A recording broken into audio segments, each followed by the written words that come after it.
Bibitawan na kita kahit alam ko na hindi ko kaya. Kesa pabayaan kung isa't isa ay ating dinadaya.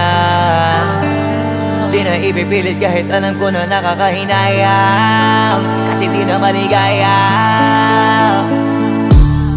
Unti-unti ko nang tinatanggap. Siguro nga dito na rin natatapos ang lahat. Ayoko na rin pilitin ka na makisama pa sa akin, nakakawalang gana. Di mo pa ba yan nakutuban, di ba tamang inala ka? Sino sa atin may mali kung ako o sige, pero sana tanggapin mo pareho lang tayong dalawa nakasakit. Tapos parang gusto mo lang sa'kin i-end. Ito ang epekto nito, nagka-depekto na tayo. Mahirap na lang tanggapin, di makukumpleto ang kwentong perfecto kung walang the end. Pwede ka na makalaya, bibitawan na kita kahit alam ko na hindi ko kaya. Kesa pabayaan kung isa't isa ay ating dinadaya. Di na ipipilit kahit alam ko na nakakahinayang, kasi di na maligaya.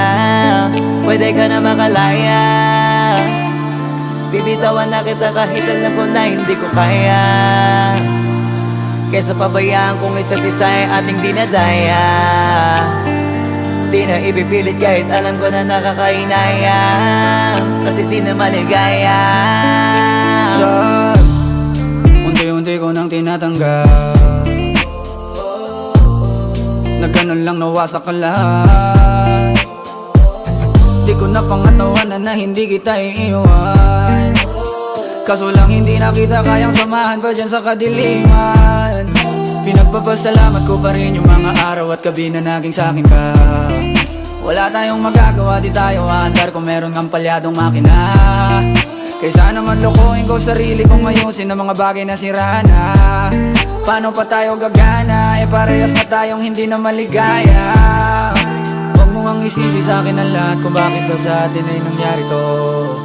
Hindi ko kasalanan na hindi ko nakayanan ang pagbago ng ugali mo. Sinubukan ko namang intindihin kita, mas lalo kong nakikita na hindi tayo para sa isa't isa. Pwede ka na makalaya, bibitawan na kita kahit alam ko na hindi ko kaya. Kesa pabayaan kung isa't isa ay ating dinadaya. Di na ipipilit kahit alam ko na nakakahinayang, kasi di na maligaya. Pwede ka na makalaya, bibitawan na kita kahit alam ko na hindi ko kaya.